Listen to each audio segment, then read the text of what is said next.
Welcome to Chapter 11 of the story, The Grand Soirée. Story writer, Charles Pendleton. With each step they drew nearer to the center of the island, and as darkness took hold of the land, Maya wondered how the evening would progress. "It's getting closer," said Marcy, feeling overwhelmed by the moment. Before long they were approaching the structure that had been built in the style of the Italian Renaissance period. To the eye, the building resembled the Pantheon, only much bigger and without a rotunda. First, it had a concrete portico that appeared to rest on 12 pink marble columns, polished so finely that one could say they were like mirrors. Along the two sides leading up to it were small ornate archways. Within each archway was a door leading somewhere, and atop each door was a number in sequential order. Without a doubt, it was a 500,000 square foot masterpiece. "Oh dear," vocalized Maya as they proceeded up the lighted staircase. "This place is absolutely enormous." Max was too lost for words to speak, and Bobby couldn't refrain from smiling like a child who had inherited the world before he was able to speak. While Marcy stood there, entranced, basking in the celestial light from above, Maya began to entertain herself by performing a little cat dance on her two hind legs. She gyrated her hips as she brought her knees forward, doing the sway. When Max caught a glimpse of Maya's uninhibited behavior, his eyes widened, and in place of his long, slender pupils appeared two pulsating, erotic hearts, beating in rhythm to a melody that humans like us could never comprehend. Before long, more and more people began to arrive. The rooms were filling up, and as more alcohol was consumed, it began appearing in all sorts of unexpected places. There were bottles of Polish vodka from 1450 that had never been opened, lying haphazardly in the courtyard. There were bottles of French absinthe, cleverly designed to open the mind of anyone attempting to recreate the illustrious time period of Van Gogh. Lunatics were running around half naked, which is what happens with the effect of alcohol.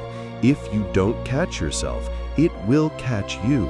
And when that happens, be prepared to sound like a talking horse's ass.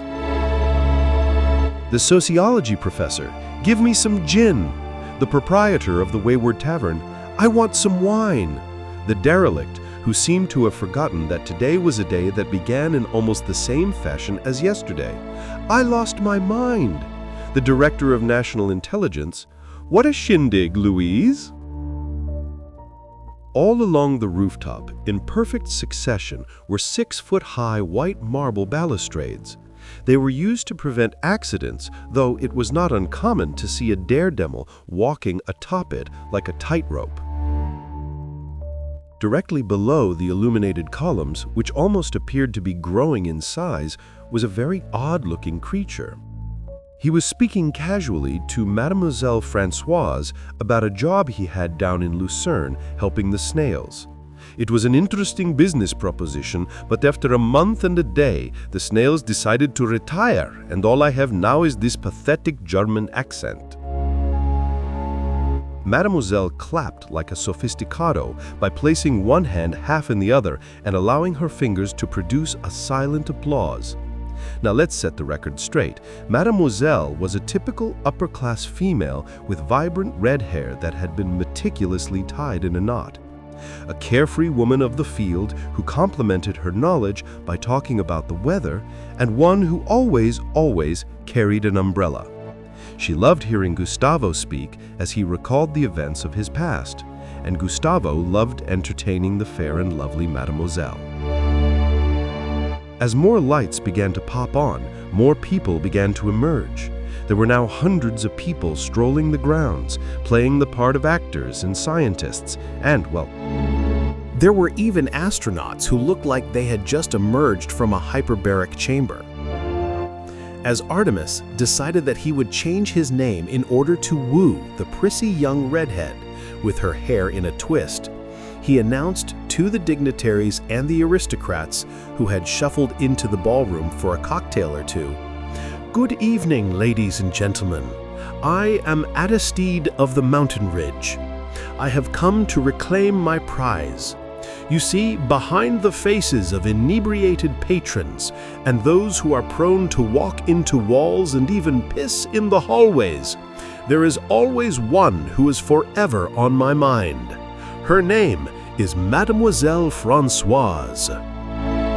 With those very words, that odd-looking creature who was, in fact, a talking turtle who spoke with a brogue, coughed up a medium-sized olive. "That disdainful screw," said the tortoise, who at one point in the evening had retorted and rehashed all the days of his youth while conversing happily to his beloved Françoise under the disguise of a Peruvian mata-mata. "That insensitive clod insinuated that I, of all reptiles, would have the audacity to even consider, let alone ponder, the notion of pissing in a hallway." As Mademoiselle giggled with a hand over her nose, she hadn't the heart to tell either suitor that she was indeed in love with a starfish.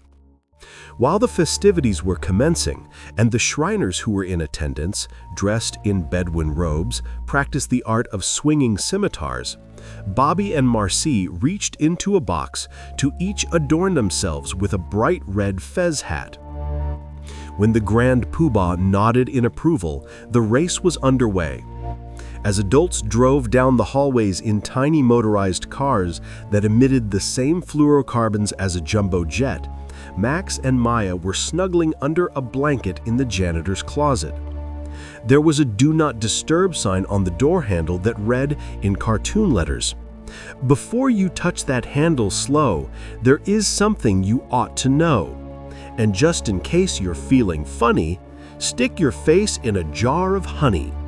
We're making babies." Let us know how you liked the story by commenting. You are invited to watch the next story. We will continue to upload stories continuously. Thank you all for watching.